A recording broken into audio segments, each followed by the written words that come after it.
Welcome back to Learning with the Difference, news headlines in English for 26th of July. And first of all, national news.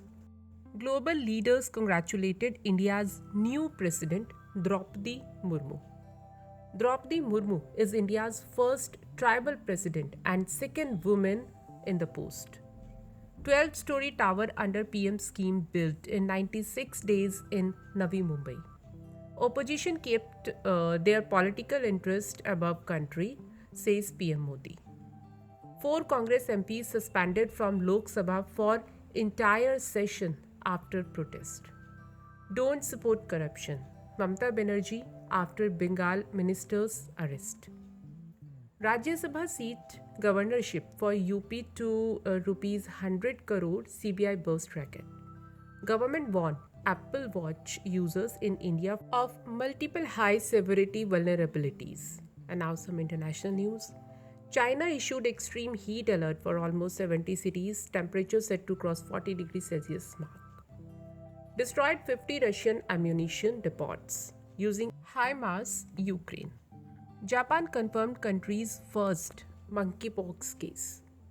Vladimir Putin will not attend Japan's Shinzo Abe's funeral, Russia said. EU approved smallpox vaccine Imanvex for use against monkeypox. China launched second of third space modules for new space station.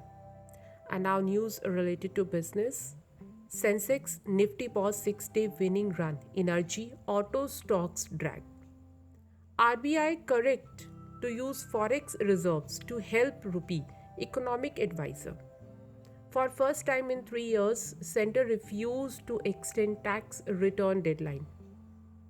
HCL Technologies, C. Vijayakumar was India's highest paid IT chief last year. Rupees 14,820 crore tax demand raised under black money law, government. WhatsApp privacy policy not withdrawn, Commission told Delhi High Court. And now some sports news. Olympic medalist Lovlina, Borgohain allege mental harassment ahead of Commonwealth Games 2022. Keeping that option open, Mithali Raj on playing in women's IPL. And that's all in news. Thank you to all of you.